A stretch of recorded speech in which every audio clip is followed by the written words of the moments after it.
ሰላም ጤና ይስጥልኝ ክቡራት ተመልካቾቻችን ከፋና ሚዲያ ኮርፖሬሽን ፋና ወቅታዊ አንድ ድል የተሰኘው በወቅታዊ ጉዳዮች ላይ የሚያጠነጥነው ወቅታዊ ፕሮግራማችን እንሆ ጀምሯል። የዚህ ሳምንት የወቅታዊ ፕሮግራማችን በአንድ ድል ኢሬቻንና እሴቶቹን እየተመለከተ ከእናንተ ጋር ቆይታ ያደርጋል። የፕሮግራሙ አዘጋጅ ይድነቃቸው ኃይለ ማርያም ነኝ። እዚህ ስቱዲዮ እንግዳ ጋብዘናል። እንግዳችን የባህልና የፖለቲካ ሳይንስ ምሁር የሆኑት ዶክተር ሙልጌታ ደበበ ገመቹ ናቸው።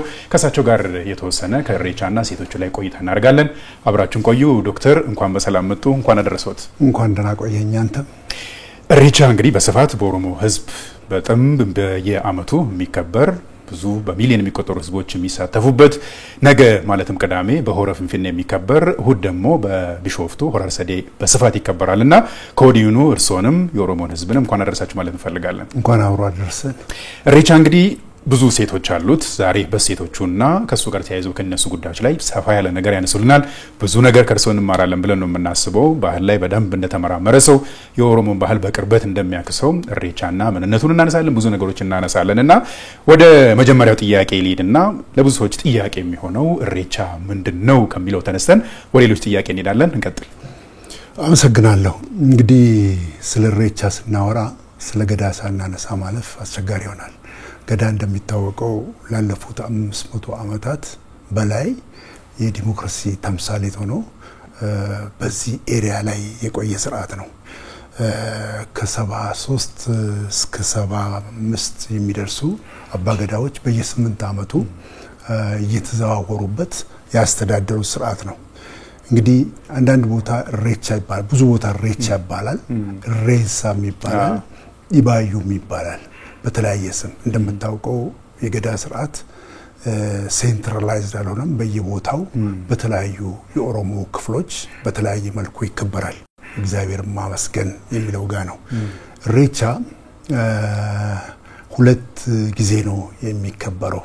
አንዳንድ ቦታዎች ችግር ሲመጣ እንደዚሁ ወንዝ ወርዶ ተራራ ወጥቶ ይከበራል። ግን ዋናዎቹ አንደኛው አሁን የምናከብረው ኢሬቻ መልካ ወይም ኢሬቻ ቱሉ ነው የሚባለው። ኢሬቻ መልካ ያሁኑ ነው። ክረምት ወጥቶ በጋው ሲመጣ፣ ክረምት እንደምታውቀው ከባድ ነው። እንደውም የእድሜ አቆጣጠር ይሄን ያህል አመት እንደማለት ይሄን ያህል ክረምት ነው የሚባለው በኦሮሞ ማለት ብዙ ቦታዎች ላይ ይሄን ያህል ክረምት። አሁን እኔ ለምሳሌ 72 አመቴ ነው። 72 ገና አሳለፍ ገና ቁርባተ ሚለማ ይሉታልና እንደዛ ነው። እና ይሄ የመልካው በጣም ይከበራል። በጣም ነው የሚከበረው በተለያዩ ቦታዎች። ዋናው ግን እንግዲህ አሁን ሆረ ፍንፍኔ ቅዳሜ እናከብራለን። ሆረ አርሰዴ ደግሞ ቢሾፍቱ ላይ በጣም በደመቀና በተለየ ሁኔታ አገሪቷን ብዙ ውጤቶች ባገኘችበትና ብዙ ድሎች በተመዘገቡበት የህዳሴ ግድብ አለ፣ ብዙ ነገር አለ። በዚህ ታጅቦ ነው የሚከበረውና የዘንድሮ በጣም ልዩ ይሆናል ብዬ ነው የማስበው። ይሄንን ማንሳታችን ካልቀረ እንግዲህ በኋላ ብዙ ነገሮችን ከሱ ጋር ያይዘን እናነሳለንና ኢሬቻ እንግዲህ የምስጋና በዓል ነው ብለን ካነሳን አይቀር እንግዲህ የኢሬቻ የምስጋና በዓል ፍልስፍናዎችን እናንሳ። አሁን ባለንበት ወቅት ይሄኛው ወቅት ኢሬቻን ለማክበር ኢሬቻ መልካን ለማክበር ፈጣሪን ለማመስገን ለምን ተመረጠ ከሚሉት ደግሞ እነዚህ ሁለቱን እናንሳ አንድ ላይ። እንግዲህ ክረምት ከባድ ነው። አሁን ቴክኖሎጂ ገብቶ ኢንፍራስትራክቸር ተዘርግቶ እንደምታየው አይደለም። ወንዝ ተሻግሮ ዘመድ ጋር ለመሄድ በጨለማ ይመሰላል እና ክረምት እንደምታርቀው ጸጋም ፈተናም አለው። ጸጋው ካልዘነበ ከብቶች አይኖሩም፣ ካልዘነበ እህል አይበቅልም። ከዘነበና በጣም ከከፋ ደግሞ ወንዞች ይሞላሉ፣ ውሽንፍር ይመጣል፣ ጎርፍ ይመጣል። በጣም ብዙ ፈተናዎችም አሉት። ያንን ጨለማ አልፎ ወደ ብርሃን የመቀላቀል ተምሳሌት ነው ማለት ነው። ወደ ብርሃን የመውጣት ተምሳሌት ነው። ብዙ ጊዜ ሰዎች ወንዝ ሄዶ ሲያከብሩ፣ ዛፍ ስር ሆኖ ሲያከብሩ ወንዙን አይደለም የሚያከብሩት፣ ዛፉን አይደለም የሚያከብሩት። ጸጥ ያለ ቦታ፣ ጥላ ያለው ቦታ፣ ሰዎች እንደ ፓርላማ የሚሰበሰቡበት ቦታ ሆነው ለማክበር ነው። ወደ ወንዝ እርጥብ ቦታ ያው ሳር ይዘው አበባ ይዘው ነው የሚሄዱትና ትልቅ በቃ ክረምት ማለፍ እንደ ከባድ ነገር ነው የሚቆጠረውና ላለፈው ያመሰግናሉ የተዘራው ደግሞ በቅሎ ደርሶ አሽቶ እንዲገባ ደግሞ እግዚአብሔር ፈጣሪን ይለምናሉ ዋቃን ይለምናሉ ሌላ ምንም እንትን የለውም ሌላ ብዙ ሰዎች ከወንዝ አምልኮ ወይንም ከእንጨት አምልኮ ከዛፍ አምልኮ ጋር እርግጥ ኦሮሞ ለዛፍ ለተፈጥሮ ትልቅ ክብር ይሰጣል ለውሃ ትልቅ ክብር ይሰጣል ምክንያቱም ህይወት ምንጭ ነው ብሎ ያስባልና ለዚህ ነው ወደ ወንዝ የሚሄዱት ይሄ ደግሞ እኛ ሀገር ብቻ አይደለም እንግዲህ እንደምታውቀው አሁን ለምሳሌ ቅድመ ክርስትና በሮማን ብዙ የአውሮፓ ሀገሮች ቀናቸው አጭር ለሊታቸው ረጅም ይሆናል አሁን ለምሳሌ ክሪስማስ ላይ ጥር ላይ የሚያከብሩበት ምክንያት እሱ ደግሞ ጨለማው የረዘመ ጨለማ ይመጣል ክሪስማስ ላይ ረጅሙ ቀን ያልቃል እና ትልልቅ ዛፎች ለምሳሌ ዶርትሙንድ ነው የተማርኩት ምዕራብ ኖርዝ ጀርመኒ ኖርዝ ራይን ዌስትፋሊያ ውስጥ ባለም ባንድ ወቅት ረጅም ዛፍ ነው የተተከዛፍ ስል ተቀጣጥሎ 46 ሜትር የሚረዝም ዛፍ ተክሎ ነው ክርስማስን የሚያከብሩትና የክርስማስ ዛፍ በመላው ዓለም ነው የሚተከለው እንደምታውቀው ብዙ ቦታ እኛ ጋም ያው ልጆች እየወጡ እየሰበሩ ይተክላሉና እንደዛ ነው አሁን ይሄ ኢሬቻ እኛ ጋር ብቻ አይደለም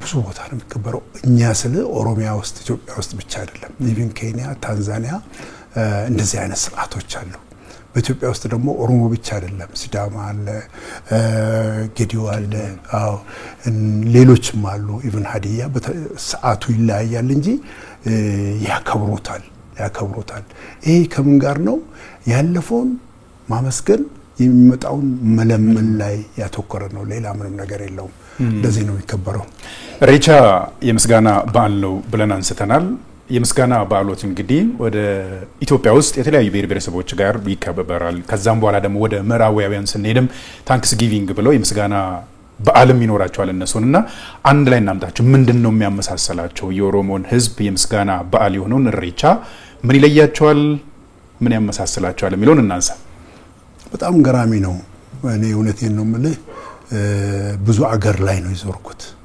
ለምሳሌ ውጭ አገርም ይከበራል አሁን የኛ ዲያስፖራ ኦልሞስት ሰዓት አርጎታል በመላው ዓለም ያሉ ዲያስፖራዎች በተለይ ሚኒሶታ ላይ በደንብ ነው የሚከበረው ሁሉም ጋር ቶሮንቶ ነበርኩኝ ባለፈው አመት ቶሮንቶ በጣም በመውቀ ሁኔታ ነው ሁሉም ቶሮንቶ አካባቢ ያሉ ከተሞች ተሰባስበው ሁሉም ነው የሚያከብረውና እንግዲህ በጣም ትልቅ ኢሰንስ ያለው ነው ያለፈውን ክረምት ከባድነቱን ብቻ ሳይሆን ሰውም የሚታረቅበት እርቅ የሚያደርግበት ሁሉም ነገር የሚፈታበት በአዲስ ስሜት ወደ አዲስ ብርሃን የምንወጣበት ብሎ ነው የሚያስቡት ኢሬቻ በተለይ የሚያተኩረው ሰላም ላይ ነው ጤንነት ላይ ነው ጤንነት ስለህ የሰው ብቻ አይደለም ቤት ያሉ እንስሳት ብቻ አይደለም የዱር እንስሳትን ጭምር ነው የሚለመንላቸው ሁሉም ጤና ሆኖ ተሻግሮ ለሚቀጥለው እንዲደርስ ነው የሚለመንለት እንደገና ደግሞ እርቅ ይደረጋል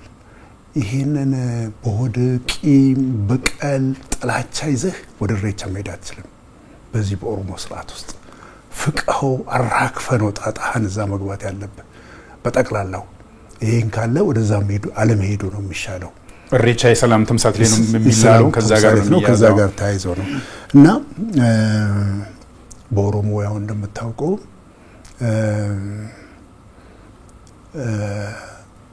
ሪቹዋል የሆኑ ነገሮች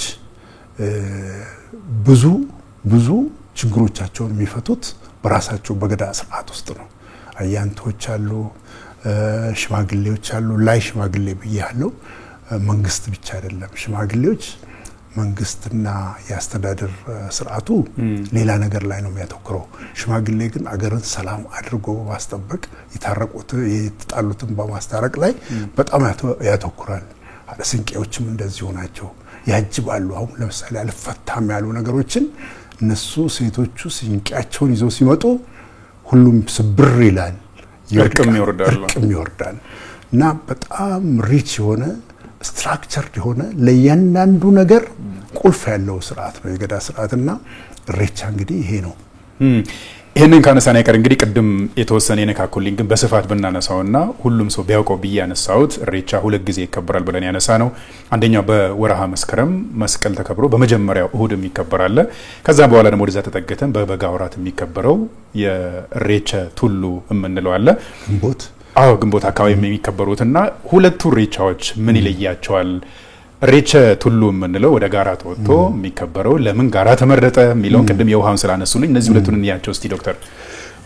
ይሄ የዚህ ክረምቱ እንደምታየው አሁን ከእንቁጣጣሽ ጀምሮ ኢሬቻ ድረስ የበገዳ ስርዓት ውስጥ በኤጅ ግሩፕ አለ። በተለይ ፎሌ የሚባለው ቡድን ከቤቱ ከወጣ በእንቁጣጣሽ የገባ አሁን በኢሬቻ ነው ወደ ቤቱ የሚገባው። ወጣቱ ክፍል ደርገጎ የሚባለው ይዘፍናል፣ በየቤቱ ሄዶ ይመርቃል፣ ሁሉን ነገር ያደርጋል። ይሄ ደግሞ ዩኒክ ነገር አይደለም፣ ለኦሮሞ ብቻ ዩኒክ አይደለም። ያው እንደምታውቀው በሁሉም ብሔሮች አሸንድዬ አለ፣ ሶለላ አለ፣ እንግጫ መንቀል አለ፣ ሻዲያ አለ አይደለም? በሴቶች በወንዶችም ደግሞ እንደዚሁ አይነት ሰዓቶች አሉ። በሌላም ሀገር እንደዚሁ አለ። እንግዲህ ያጠየቀኝ የተራራውና ይሄኛው ከባድ ነው። ክረምት ከባድ ተብሎ ነው የሚያዘው። የግንቦቱ ደግሞ ዝናብ አምጣለን፣ ዝነብልን፣ እንደገና እንድናርስ፣ ለከብቶቻችን ሳር እንዲበቅል፣ ውሃ እንድናገኝ የሚል ስሜት ያለው ነው። ተራራ ላይ ተወጥቶ ነው። ቱሎች አሉ በየቦታው። ቱሉ ማለት ተራራ በየቦታው አለ። በየቦታው ተራራ ላይ ተወጥቶ የሚለመን ነው። ወደ ተራራ ወጥቶ በዛ ማዶ ያለውንም ሀገር በዚህ ማዶ ያለውንም ሀገር ወደ ላይም ዋቃሪ ያዩ የሚለምኑበት ቦታ ነው። ይሄ ደግሞ ግንቦት አካባቢ ነው። አበላህን፣ ሰብላችንን በደና አስገባህልን፣ ከብቶቻችንም ግጦሽ አገኙ፣ ወተት አገኘን፣ ሰላም አገኘን፣ ጦርነት አልመጣብንም፣ በሽታ አልመጣብንም። ለሚቀጥለው ደግሞ እንደዚሁ ክረምቱን አምጣልንና እንዳልኩ ክረምት ጸጋም ፈተናው ነው። አምጣልንና ህይወት ይቀጥላል። ለምሳሌ መሬሆ የሚለው ከዚህ ጋር ነው የሚያዘው። ያልፋል ይመጣል፣ ያልፋል ይመጣል፣ ያልፋል ይመጣል። እንደዛ አይነት ነገር ነውና ዙሩን አታበላሽብን ዋቃ ፈጣሪ፣ የሚቀጥለውን ደግሞ ዝናብ አምጣልን፣ ይሄኛውን ሰብል አበላህን የሚል ነው። እና ስለዚህ ከተራራና ከመልካ ልዩነታቸው ይሄ ነው። እነዚህን አነሳን እንግዲህ ወደ ሌላ እንሂዳውን። ኢሬቻ ሲከበር ሀደ ሲንቄዎች፣ አባገዳዎች፣ ፎሌዎችን ጨምሮ የኦሮሞ ህዝብ ከብዙም ቦታ ከሁሉም ከአራቱም ማዕዘን ተሰባስበው ቢሾፍቱም ሲገኙ የሆረ ፊንፊኔውንም ስናይ ወደ መልካው ሲሄዱ እርጥብ ሳር ይዘው ነው ወደዛ የሚሄዱትና እነዛን ነገር እንያቸው እስቲ። ወደዛ ተመልሰን ስናየው እርጥብ ሳርን ይዘው ወደዛ ነው የሚሄዱት። መልካው ይከበራል። የሆረ አርሰዴም ያለው የሆረ ፊንፊኔም ያለው መልካ ይከበራል። መልካ አካባቢ ያሉ ችግኞች፣ ዛፎች አይቆረጡም፣ ይከበራሉ። ይሄንን ከገዳ ስርዓት ጋር አያይዘን እንየው እስቲ። ለተፈጥሮ የሚሰጠውን ትልቁን ቦታ እንዴት ይገልጹታል እሱ እንደ ባህል ተመራማሪ? ኦሮሞ መቼም ለተፈጥሮ በጣም ትልቅ ቦታ ነው የሚሰጠው። ቦረና ስተኛ ቦረና ትንሽ ውሃ ይቸግራል አይደለም? ስተኛ ውሃ ቀርቶ በሩ ላይ ያስቀምጣል። ለምን? በዛ የሚያልፍ የዱር አራዊት ያን ውሃ እንዲጠጣው ማለት ነው። ለተፈጥሮ ኦሮሞ ያለው አክብሮት በጣም ትልቅ ነገር ነው። ዛፍ መቁረጥ ከባድ ነገር ነው እና እጥበትንም እንደ ሰላም ተምሳሌት፣ እንደ ብልጽግና፣ እንደ ቸርነት ተምሳሌት ነው የሚያየውና በርጠው ነው። እንደውም በእኛ አካባቢ ነው የተወለድኩት። አሁን ምዕራብ ሸዋ ደንዲ የሚባል ቦታ ነው። ትልቅ ሰው ስታገኝ ሳር ይዘህ ታቀብላለህ። ሽምግልና ሲጠየቅ ሳር ይዘህ ትጠይቃለህ። ሁሉም ነገር በቃ በሳር መርገሲ ቀበዴ ይባላል። መርገሲ ቀበዴ ይባላልና ለእርጥብ ነገር ትልቅ አክብሮት አለው። አስበው እንግዲህ እርጥብ እኮ ነገር ነው አይደል? እህል ማለት እርጥብ ነገር ነው። እንስሳት ማለት እነሱ ይሄ ከሌለ እኮ ህይወት የለም ማለት ነው። ለዚህ ነው ሳር ይዘው፣ አደይ አበባ ይዘው፣ ደምቀው ወደ መልካም ሄዱት ባይዘው አርሰዴ ብቻ አይደለም እንግዲህ በኦሮሞ ሪጅን በሁሉም ቦታዎች ይከበራል በተለያየ ቀን ማለት ነው አሁን እኮ እኔ ተወለድኩበት አካባቢ ገና ክረምቱ ኃይለኛ ነው አሁን እዚህ ደጋው አካባቢ ያኔ ያው ለምሳሌ እኔ ተወለድኩበት ህዳር ላይ ነው የሚከበረው ምክንያቱም ያኔ ነው ዝናቡ ራሱ በደንብ የሚቆመውና ያኔ ነው የሚያከበረው ዘመድ የሚጠይቀው ወንዝ ሲጎድል ነው እና ትልቅ ትርጉም አለው አሁን እስካሁን ድረስ ምሳሌ ጎቤ ሽኖዬ ፎሌ ጭፈራዎች ነበራል ከተማ ውስጥ አሁን እንግዲህ ልክ ከኢሬቻ በኋላ ደግሞ ወደ ምርት ይመለሳል ማለት ነው ሰው ወደ ሰላም ወደ ስራው ይመለሳል ማለት ነው ይሄ ራሱ ወጣቱም የሚገናኝበት የሚተሳሰርበት ፍቅር የሚያበጅበት ሰዓት ነው የሚሆነው በጣም በጣም ጥሩ ጊዜ ነው ይሄ ሴቶችም ደግሞ የሆኑ አያንቱ አካባቢ ሄደው 15 ቀን ሙሉ ጭፈራ ነው እንዳጋጣሚ ሆኖ አስኳላ ሄጄ ያልጨፈርኩም እንጂ ጭፈራው በጣም ይጥማል እና በጣም አንድነትን የምታይበት ባይዘዌይ አሁን ሆራ አርሰዲ ነው ብዙ ጊዜ ሄዳለሁ ኦሮሞ ብቻ አይደለም የሚያከብረው ሁሉም ብሔረሰቦች እንደውም እኛ ኦሮሞዎች የማውቁትን ሌላ ነገር ሁሉ ያደርጋሉ ለምሳሌ እንደ ስለት አይነት ነገር ሁሉ ያደርጋሉ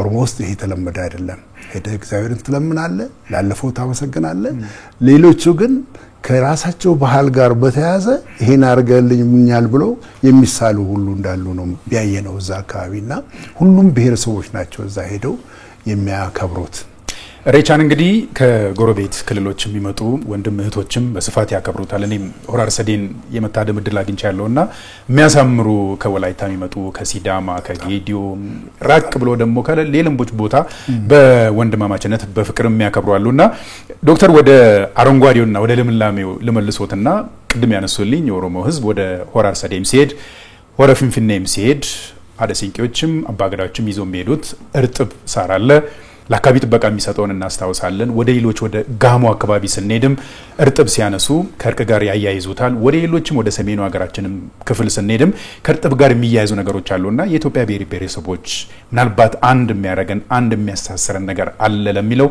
ማሳያ ነው ወይ የሚለው ነገር ደግሞ እናንሳስ ይሰፋ አረገን አዎ ትክክል ነው እኔ አሁን እንደ ፖለቲካል ሳይንስ ሰው ብዙዎቹ ምንጫቸው አንድ አይነት ይሆንና ከዛ በኋላ በየባህሉ አከባበሩ እየተለያየ ነው የሚሄደው ከውጭ ሀገርም ሆነ ከአፍሪካ ሀገሮች ጋር የኛ ይመሳሰላል በጣም ነው የሚመሳሰለው አሁን ለምሳሌ ጋፍ ሙምብት ውስጥ ኢሴንሻሊ ውስጡ ከኦሮሞ ባህል ጋር ነው የእርቁ የለመናው የማስታረቁ የምስጋናው ኦልሞስት አንድ አይነት ነው ብለ ተወስዳለና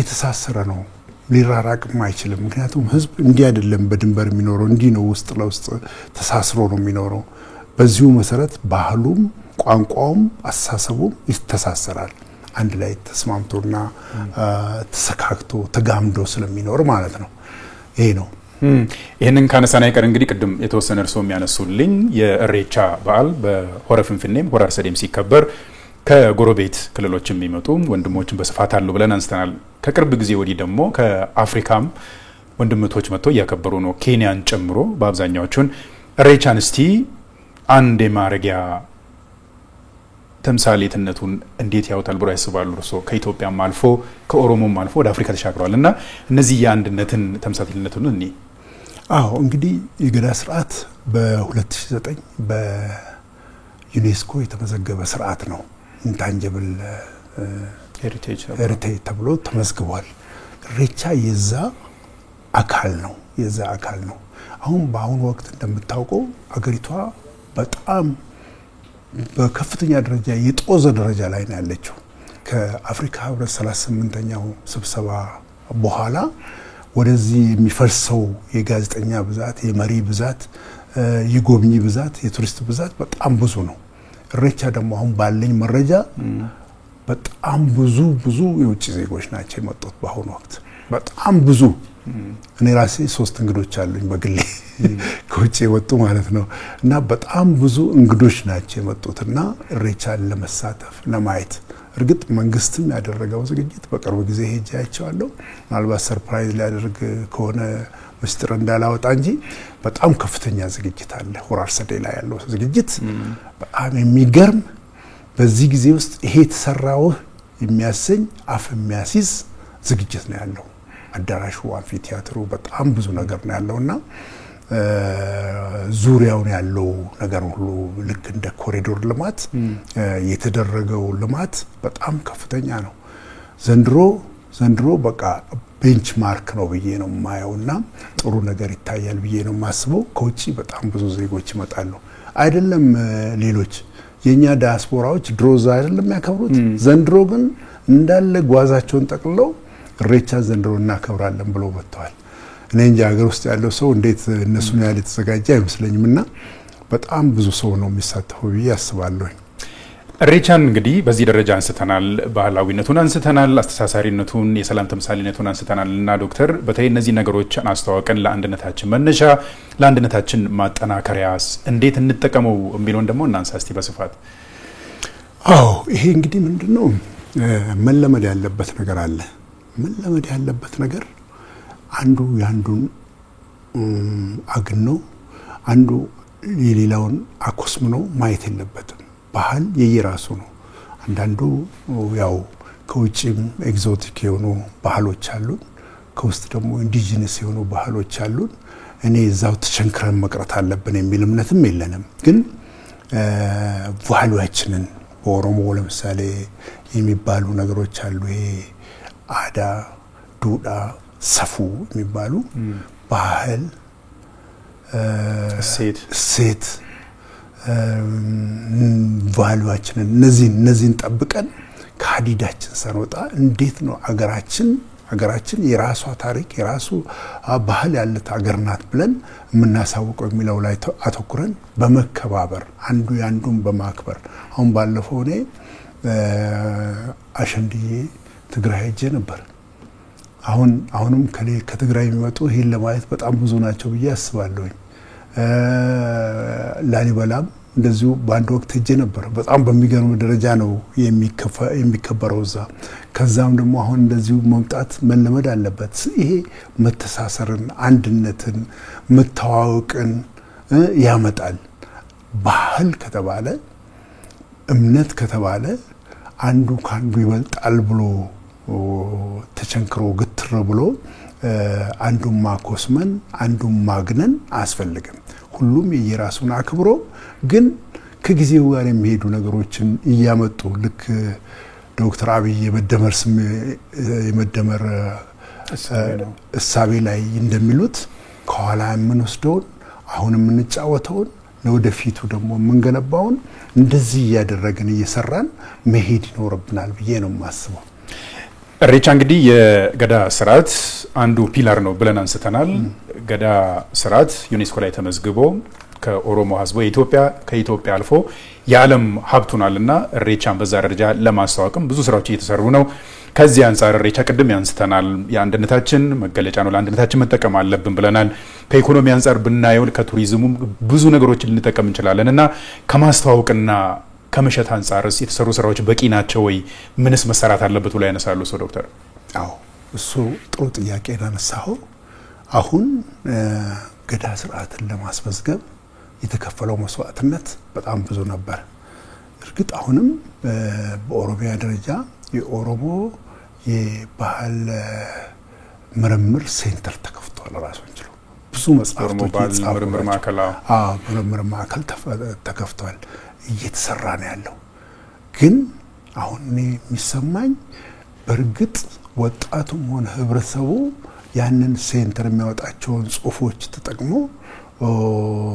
እያነበበ ነው ወይ? ያሁኑ ትውልድ እንደምታውቀው ኦሮሞ እንትን አለው፣ ስርዓት አለው። ለምሳሌ ሴቶችና ህፃናት በሚለው ስለ ለህፃናት ከትንሽነታቸው ጀምሮ የኦሮሞን የዘር ሐረግ ያስተምራል። ከ1 እስከ 8 ባለ እድሜ ውስጥ ሰፉ ያስተምራል። ሰፉ ማለት እሴት ያስተምራል። ዱዳ ያስተምራል። ዱዳ ማለት ከዚሁ ከሴት ጋር ያያዘ ነገር ነው። ባህል ያስተምራል።